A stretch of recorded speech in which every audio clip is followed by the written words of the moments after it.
그렇게 어렵진 않은데 이제 이름들이 나오니까 좀 어렵게 느껴지는데요. 하나님이 예레미야 선지자에게 진노의 술잔을 받아 가지고 예루살렘부터 바벨론까지 그 잔을 전달하라 하는 내용이 전부예요.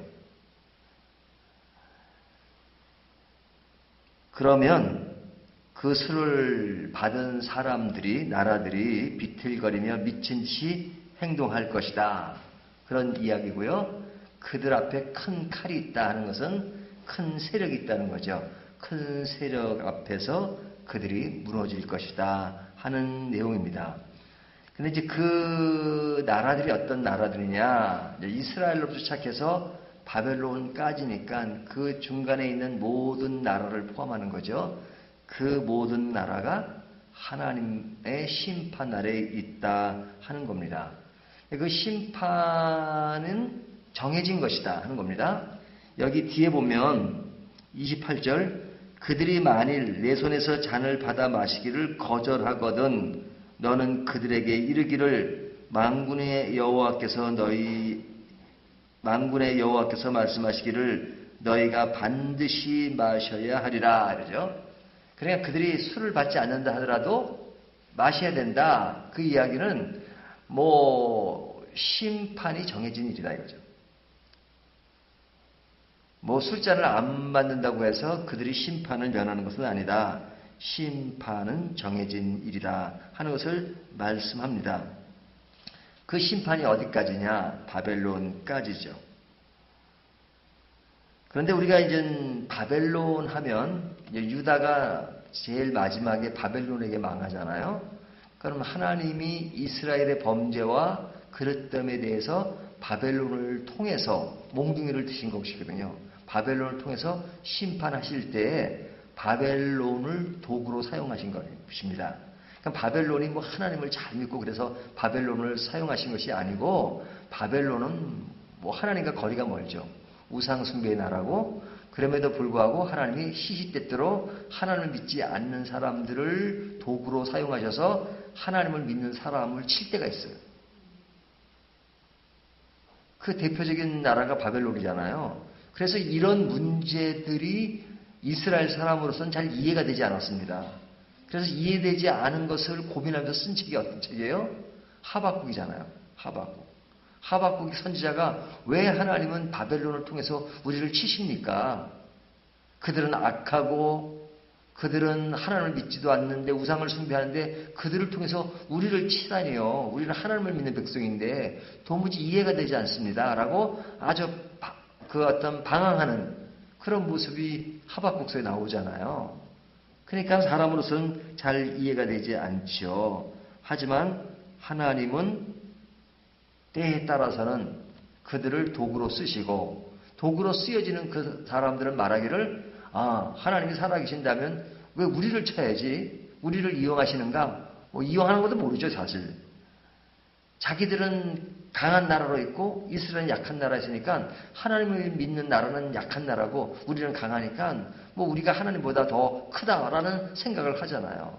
하지만 결국 하나님이 임시적으로 그들을 사용하지만 그들도 결국은 망한다 하는 그 내용을 오늘 본문이 하고 있는 거예요.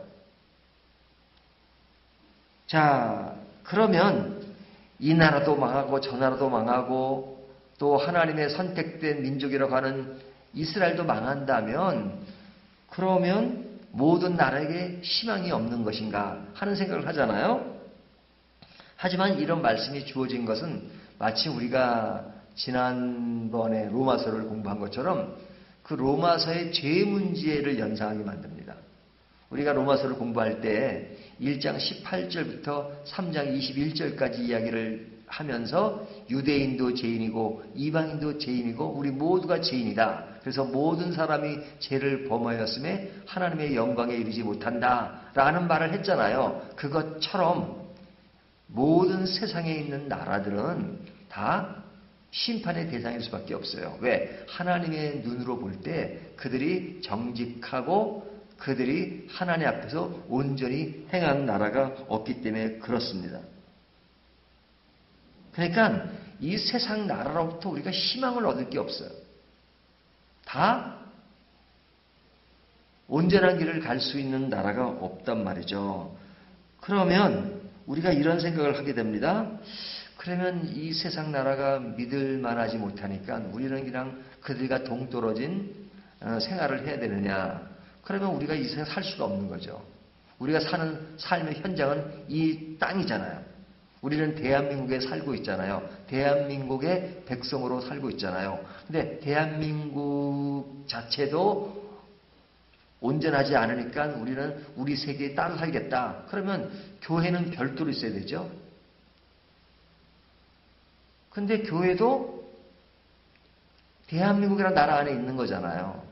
그러니까 하나님이 이 땅을 떠나서 뭐 새로운 세계로 살라 그렇게 말씀하지 않습니다. 우리는 이 땅 안에 거하고 있고 이 땅의 어떤 사회 질서에 영향을 받고 살아야 또 백성으로서 국민으로서 그 의무를 다 해야 되고요. 그러나 이 세상을 이열감을 갖고 사는 것은 아니지만 그래서 신비주의자가 되는 건 아닙니다. 신비주의자는 그냥 세상을 믿을 게 없으니까 우리는 기도만 하고 그냥 교회만 생활하고 살겠다. 아니죠. 교회 생활도 열심히 해야 되지만 바깥 생활도 열심히 해야 합니다. 그리고 그래서 능력을 발휘하고 살아야 돼요. 하지만 이 세상 자체가 우리에게 궁극적인 구원과 희망을 줄 수는 없습니다. 그것을 분명히 하라는 겁니다. 세상이 우리에게 만족을 줄 수 있나요? 우리에게 영원한 행복을 줄 수 있나요? 아닙니다. 행복을 줄 수 없어요. 행복을 줄 수 있는 것은 오직 하나님밖에 안 계세요. 예수 그리스도밖에 없어요. 그래서 로마서에서 죄의 문제를 다룬 다음에 그 다음에 하시는 말씀이 하나님의 한 의가 나타났다. 그러면서 예수 그리스도를 통해서 구원을 이룬 것을 이야기하고 있잖아요. 세상의 구조도 마찬가지입니다. 이 세상이 우리를 근국적으로 행복하게 만들 수가 없어요. 하지만 이 세상에서 우리는 국민으로서 의무를 다하고 살지만 그러나 진정한 내 내면 속에 내 궁극적인 희망과 행복은 어디서 찾는 거예요? 그리스도 안에서 찾는 겁니다.